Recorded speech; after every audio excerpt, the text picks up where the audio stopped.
स्वागत है प्यारे बच्चों आपका आपके अपने चैनल स्टडी क्लैन पर क्लास 9th 10th। आज हम पढ़ेंगे आपकी सप्लीमेंट्री रीडर का पहला चैप्टर द लॉस्ट चाइल्ड। ये लिखा गया है बाय मुल्क राज आनंद। नाम से ही सुनकर लग रहा है कि एक इंडियन राइटर है। तो चलिए मुल्क राज के बारे में थोड़ा सा जान लेते हैं। मुल्क राज का बर्थ हुआ था 12 दिसंबर 1905 और इनकी डेथ हो गई थी अनफॉर्चुनेटली 28 सितंबर 2004। ओके, तो ये जो थे एक नॉवलिस्ट थे, ये शॉर्ट स्टोरी लिखा करते थे और इनका जो वर्क होता था वो पुअर कास्ट और ट्रेडिशनल इंडियन स्टोरीज़ के ऊपर होता था, जैसे स्नेक चार्मर्स वगैरह। तो एक इंडियन राइटर थे बेटा। इनको classic of modern Indian English literature कहा गया था। ओके, ये टाइटल मिला था इनको। तो बेटा अब यहाँ से स्टोरी हमारी जो है स्टार्ट होती है। इसमें क्या होता है कि एक फेयर होता है, यानी मेला लग रहा होता है, और जिसके अंदर के लोग कैसे होते हैं, बहुत एक्साइटेड होते हैं। आप भी जब अपने पेरेंट्स के साथ किसी फेयर में जाते हैं तो बड़े एक्साइटेड हो जाते हैं ना। ऐसी स्वीट्स वगैरह, टॉय वगैरह वहाँ पर डिस्प्ले होते हैं ना। मगर जो पेरेंट्स होते हैं एक बच्चे के, वो हर चीज़ को लेने के लिए रिफ्यूज़ कर रहे होते हैं, है ना। लेकिन जब वही चीज़ उसको कोई और ऑफ़र करता है तो वो क्यों नहीं लेता बच्चा। इस स्टोरी का जो मेन क्वेश्चन है वो ये है। तो चलिए आइए देखते हैं कि क्या होता है।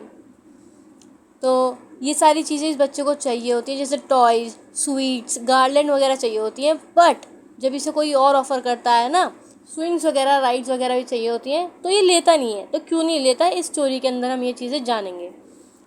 तो चलिए let's get into the story. तो स्प्रिंग सीज़न होता है।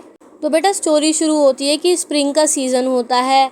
वो वहाँ पर कोई फेयर वेयर लग रहा होता है। पतली पतली सी नैरो एलीज होती है। नैरो एलीज यानी पतली जो स्ट्रीट्स होती है ना, उनमें कुछ लोग वॉक करके जा रहे थे और मरीली ड्रेस थे, यानी कि उन्होंने कुछ ज़्यादा अच्छे कपड़े पहन नहीं रखे थे। बस ऐसी जैसे गांव के लोग होते हैं ना, अपना कुछ भी सादे सिंपल से लोग होते हैं, ऐसे वो लोग ऐसी मेला देखने के लिए जा रहे थे। कुछ लोग पैदल थे तो कुछ लोग यहाँ पर बुलक कार्ट्स पे थे, जैसे जो बैलगाड़ी वगैरह होती हैं बुलक कार्ट्स, उन पर जा रहे थे, है ना। इस तरीके से लोग मेला देखने के लिए जा रहे थे क्योंकि वो लोग बहुत एक्साइटेड होते हैं। तो एक बच्चा होता है, वो ब्रीमिंग लाइफ होता है एंड लाफ्टर, यानी बहुत ब्रीमिंग यानी फुल ऑफ समथिंग। तो फुल ऑफ लाइफ होता है और हंस रहा होता है, अपने पापा के पैरों के नीचे से बार बार निकल रहा होता है। छोटे बच्चों की हाइट कम होती है ना बेटा, ऐसे निकल रहा होता है, तो वो पीछे रह जाता है। तो उसके जो फादर एंड मदर होते हैं उसको आवाज़ देते हैं कि कम चाइल्ड कम, क्योंकि वो लैग्ड बिहाइंड रह गया होता है, वो पीछे रह जाता है क्योंकि वो फैसिनेटेड होता है जो भी वहाँ पे टॉय शॉप्स लग रही होती हैं और बाकी चीज़ें होती हैं उनसे। तो इसके पेरेंट्स इसको आवाज़ देते हैं कम चाइल्ड कम। तो लेकिन ये अच्छा बच्चा होता है, ओबीडियंट चाइल्ड होता है काफ़ी, तो अपने पेरेंट्स के पास भाग के चला जाता है and receding the toy shop, और जो टॉय शॉप होती है उसको पीछे छोड़ देता है, रिसीड कर देता है। यानी जैसे हम आगे बढ़ते हैं तो पीछे रह जाते हैं ना, जब हम गाड़ी में होते हैं तो जो पेड़ होते हैं वो पीछे चले जाते हैं क्योंकि हम आगे आ गए, है ना। तो उसको कहते हैं रिसीडिंग द टॉय शॉप। तो ये बच्चा अपने पेरेंट्स को बोलना चाहता है, मगर अपनी जो फीलिंग है उसको अपने हार्ट के अंदर ही, अपने डिज़ायर को सप्रेस कर लेता है। सप्रेस यानी दबा देता है, हाँ, क्योंकि इसको लगता है कि अगर अपने पेरेंट्स से कहेगा ना कि पापा मुझे टॉयज़ चाहिए, तो वो मना कर देंगे और उसको कोल्ड स्टेयर देंगे और रिफ्यूज़ कर देंगे। कोल्ड स्टेयर का मतलब होता है बेटा घूरना, बड़ा ख़तरनाक तरीके से घूरना। उसको घूरेंगे और अगर वो प्लीज़ भी करेगा ना, अपने पापा से प्लीडिंग भी करेगा, तो भी उसको रिफ्यूज़ कर देंगे और रेड आए देखेंगे, यानी आंखें लाल करके घूरते हैं बुरी तरीके से। और उसको ऐसा लगेगा बच्चे को कि जैसे एक टायरेंट रूलर किसी चीज़ को मना करता है ना, टायरेंट वे से, यानी क्रूअल रूलर, है ना, जैसे हिटलर की तरह से वैसा लगेगा। लेकिन इसकी जो मम्मी होती हैं उनका हार्ट जो है वो स्पिरिट ऑफ द डे की वजह से मेल्ट हो जाता है। मेल्ट यानी बेटा टेंडर, सॉफ्ट हो जाता है ना।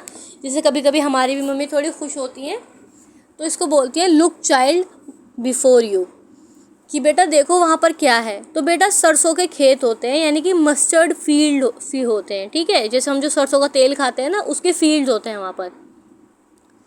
तो वो जो होते हैं वो येलो कलर के, दिल वाले दुल्हनिया में देखा है ना, वो जो येलो कलर के वो होते हैं फील्ड्स, उस तरह के। तो कैसे दिख रहे होते हैं, पेल होते हैं, येलो होते हैं, गोल्ड कलर लग रहे होते हैं इसको, कि जैसे सोने के कलर के हो। और स्वेप्ट अक्रॉस माइल्स, यानी बहुत दूर दूर तक सिर्फ और सिर्फ फील्ड्स ही फील्ड्स दिख रहे होते हैं।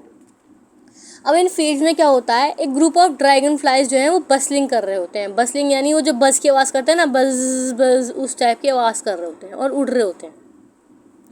तो ये जो ड्रैगन फ्लाइज होते हैं, इनके जो फेदर्स होते हैं वो गौडी टाइप के होते हैं। गौडी यानी बेटा ब्राइट कलर्स के होते हैं, और इनका कलर होता है पर्पल। तो ब्राइट पर्पल कलर के इनके विंग्स इसको लग रहे होते हैं।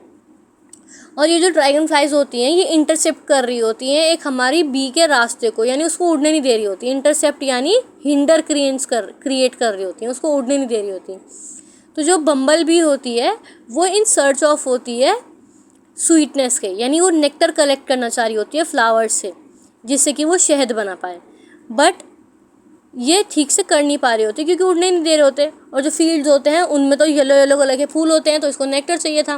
पर ये जो बच्चा होता है शैतान होता है, इसको लगता है कि ये बस रेस्ट करने के लिए कहीं बैठे और मैं इसको जाकर ऐसे चुपके से कैच कर लूँ, है ना। पर ये लेकिन बम्बल बी इसको कैच करने ही वाला होता है कि तभी वो फ्लैपिंग करती हैं और एयर में उड़ जाती हैं। फ्लटरिंग और फ्लैपिंग इनका मोशन बताया गया है कि हाँ इस तरीके से उड़ती हैं ये, तो मगर ये फ्लाई कर जाती हैं। तभी इसकी जो मदर होती हैं इसको एक कॉजनरी एक कॉल देती हैं कि कम चाइल्ड कम। कॉजनरी यानी एक तरह से एक याद दिलाने के लिए कुछ चीज़ कि बेटा आ जाओ, तुम तो फिर से पीछे रह गए। अब देखो ये बच्चे का कितना ज़्यादा दिमाग इधर उधर रह जाता है।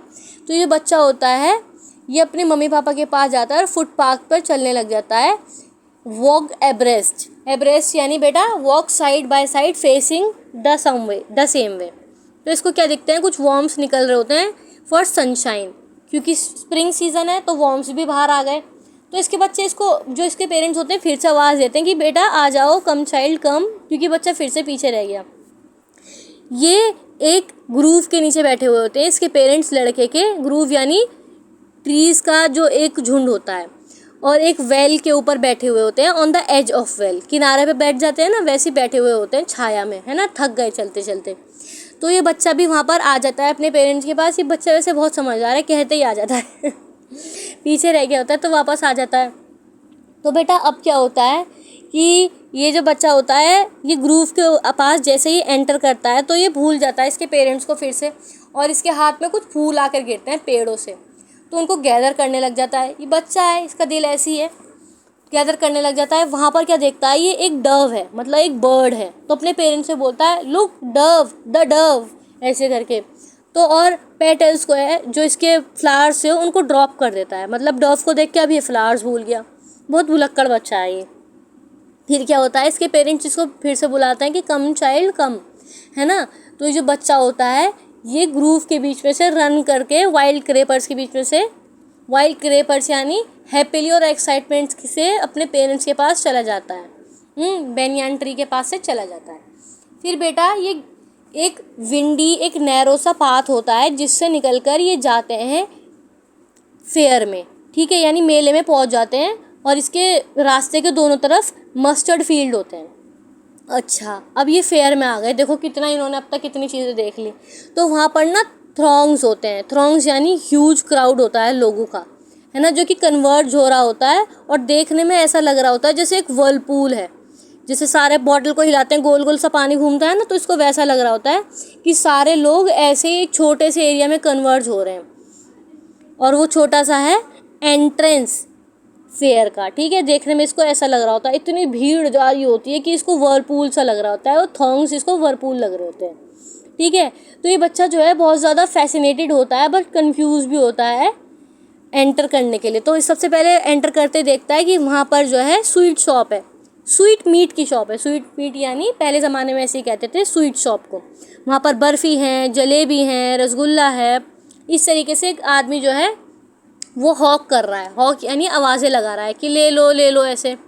तो इसका और उसके पास ना बहुत सारी भीड़ लगी हुई है लोगों की, उसकी दुकान के आसपास, है ना, जो लोग सामान ख़रीद रहे हैं। उसके एंट्रेंस पर बहुत सारे लोगों की है। तो उसका आर्किटेक्चर कैसा है, वो डेकोरेटेड है विद सिल्वर कलर की फॉइल से, गोल्ड कलर की फॉइल से, जैसे इमरती के ऊपर लगे रहते हैं ना वैसे, है ना। तो ये इस बच्चे की फेवरेट मिठाई है बर्फ़ी। तो ये लेना चाहता है मगर इसके मुंह में पानी आ जाता है, लेकिन ये स्लोली मरमड करता है। मरमड यानी धीरे से कुछ फुसफुसाना। तो बेटा ये था इस स्टोरी का फर्स्ट पार्ट। इस स्टोरी के अगले पार्ट के लिए बेटा नया जो है सेकंड पार्ट देखिए। तब तक के लिए बाय।